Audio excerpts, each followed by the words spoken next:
Hello dear students and dear friends, welcome once again to my channel English with NK Prajapat. Today in this video we are going to start the fourth lesson of the book Panorama. The name of the fourth lesson is Drought.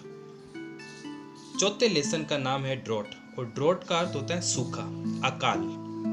Written by Sharat Chandra Chatterjee. Sharat Chandra Chatterjee के द्वारा लिखा हुआ है.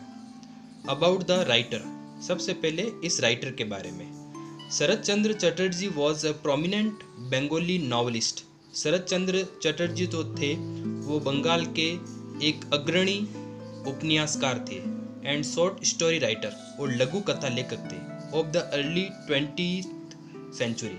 प्रारंभी जो शुरुआत की 20वीं शताब्दी थे उस जमाने के थे.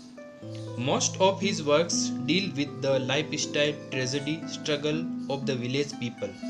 उनका जो अधिकांश कार्य था वो किससे संबंधित था? लाइफ स्टाइल, जीवन शैली से, ट्रेजेडी, दुखांतिका, struggle of the village people, गाँव के लोगों का जो संघर्ष है उनसे रिलेटेड होता था उनकी कहानियाँ.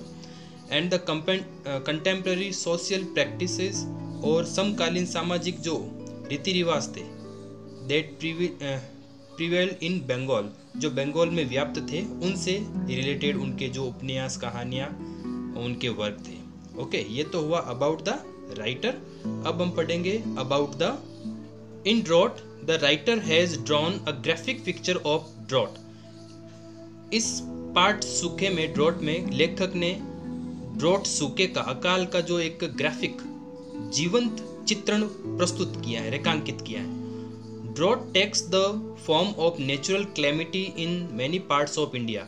सूखा जो होता है वो भारत के अधिकांश जो भाग होते हैं, राज्य होते हैं, उनमें एक प्राकृतिक आपदा का रूप ले लेता है. इन राजस्थान फ्रीक्वेंटली, और राजस्थान में तो बारंबार ये अकाल पड़ता रहता है.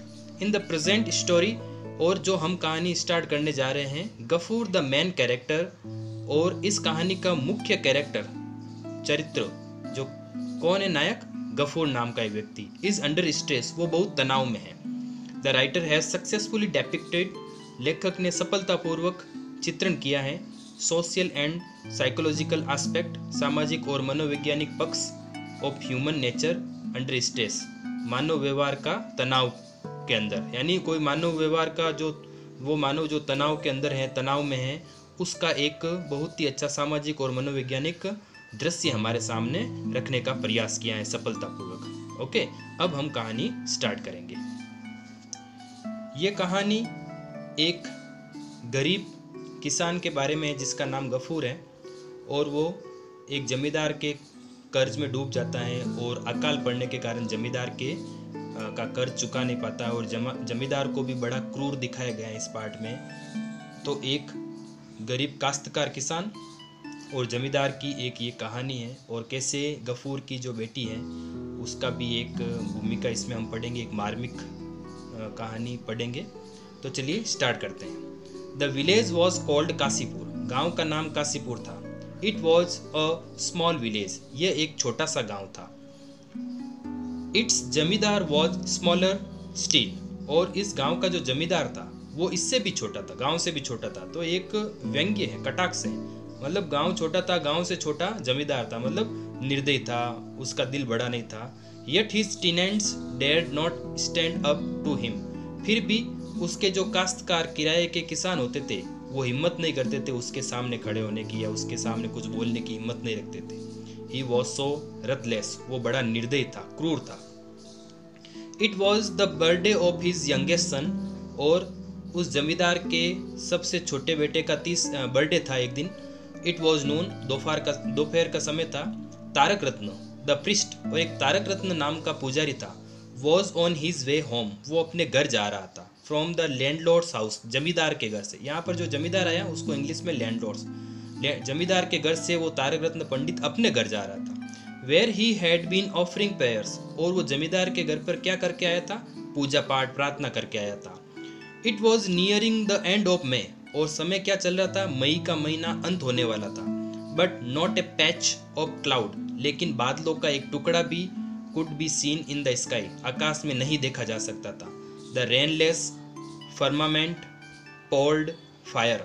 और रेनलेस मतलब होता है वर्षा रहित, फर्मामेंट का मतलब होता है आकाश, पोर्ड फायर, वो आकाश वर्षा रहित क्या उंडेल रहा था, वर्षा कर रहा था, मानो कि आग की वर्षा कर रहा था। द फील्ड इन फ्रंट, और सामने जो खेत थे, stretching out to the horizon, और वे खेत मानो कि क्षितिज तक फैले हुए थे।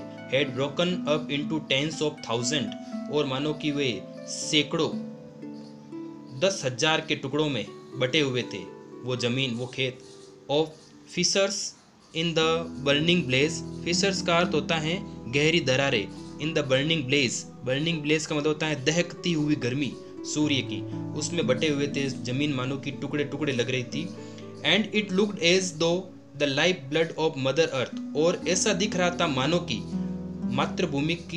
मातृभूमि का जीवन रूपी रक्त वॉज अनसीजिंगली फ्लोइंग, निरंतर बह रहा था, out through them as smoke, उन दरारों से मानो कि धुएं के समान धरती माता का रक्त बाहर निकलता हुआ दिख रहा था। तो यहाँ पर बाहर निकलता हुआ रक्त किसको कह रहे हैं, जो भाप निकलती है गर्मी से जमीन से, उसको कह रहे हैं। If one gauge long at its rising, अगर कोई व्यक्ति लंबे समय तक देखता रहे इसके उठने पर, धुएं के या उस धरती माता के ब्लड जीवन रूपी खून को उठते हुए देखे जमीन से, फ्लेम ज्वाला को, लाइक सिनस मूवमेंट, सिनस का अर्थ होता है लहराते हुए हलचल को देखे, इट लेफ्ट हिम, तो वो देखता ही रह जाए, as it were dazed with the drunkenness, मानो कि वो व्यक्ति नशे में स्तब्ध हो जाता है, वैसे देखता ही रहे उस जमीन से निकलती हुई ज्वाला को। At the end of the field, और जब खेत का अंत हो गया, बिसाइड द रोड, सड़क के पास, there stood a house of Gafur, सड़क के किनारे गफूर का घर था, जिसका यानी मतलब गफूर कौन, हमारी स्टोरी का मेन कैरेक्टर। द वीवर, और वो जुलाहा था, जात से जुलाहा। Now that the mud walls were in ruins, अब उस घर की जो कीचड़ की दीवार, मिट्टी की दीवार थी, वो बर्बाद हो गई थी, नष्ट हो गई थी, टूट गई थी। द कोर्टयार्ड, और उसके घर का आंगन, टच्ड द पब्लिक हाईवे, वो बाहर जो सार्वजनिक सड़क थी उससे स्पर्श करता था। And the inner privacy was throne on, और घर के अंदर की जो निजता थी वो थ्रोन ऑन का मतलब होता है मोहताज थी, on the mercy of passers bye, राहगीरों की दया पर, यानी निकलने वाला चाहे तो उसके घर में कुछ हो रहा है दिख जाता, लेकिन वो राहगीर उसकी तरफ न देखते हुए सीधा चला जाता।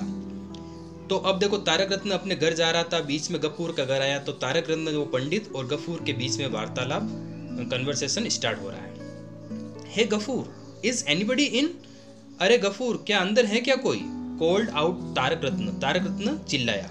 Standing in the shade of a tree, एक पेड़ की छाया में खड़ा होकर, बाय द रोड साइड, सड़क किनारे।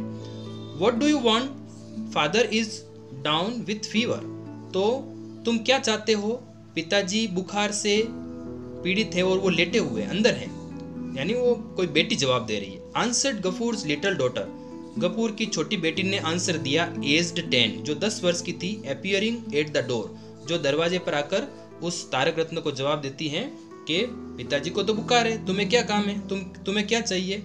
तो वो पंडित क्या कहता है, फीवर, बुखार, कॉल्ड द स्टाउडर, बदमाश, शैतान, कमीना। तारक रत्न साउटेड, तारक रत्न चिल्लाकर बोला।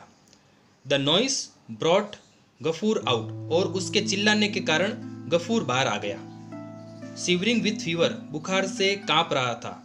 अ bull was tied to the old acacia, और एक बेल था गफूर का, वो बंधा हुआ था एक पुराना अकेसिया मतलब बबूल का पेड़ था, that lean against the broken wall, और वो बेल जो पेड़ था वो एक टूटी हुई दीवार के सहारे उसकी तरफ झुका हुआ था। उस पेड़ से क्या बंधा हुआ था, एक बेल बंधा हुआ था। What do I see there, मैं ये क्या देख रहा हूँ, डिमांडेड तारक रत्न ने पूछा, इंडिकेटिंग द बुल की तरफ मतलब बेल की तरफ इशारा करते हुए कहा कि ये मैं क्या देख रहा हूँ। डू यू रियलाइज दैट, क्या तुम्हें पता है कि नहीं है, that the landlord will not tolerate this, कि जमींदार को ये सहन नहीं होगा। मतलब जब उस बेल के हालात देखे उस तारक रत्न ने, तो उस बेल के हालात को देखकर क्या कहता है, ये क्या हो गया इस बेल को, ये जमींदार सहन नहीं करेगा।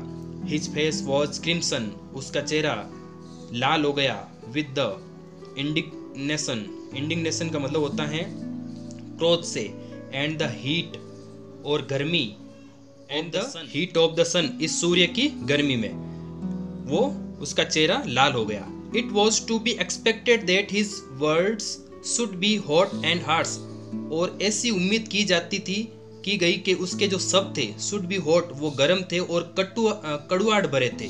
But Gafur simply looked at him, लेकिन गफूर ने कुछ नहीं कहा, बिल्कुल सरलता से उस तारक रत्न की तरफ देखा।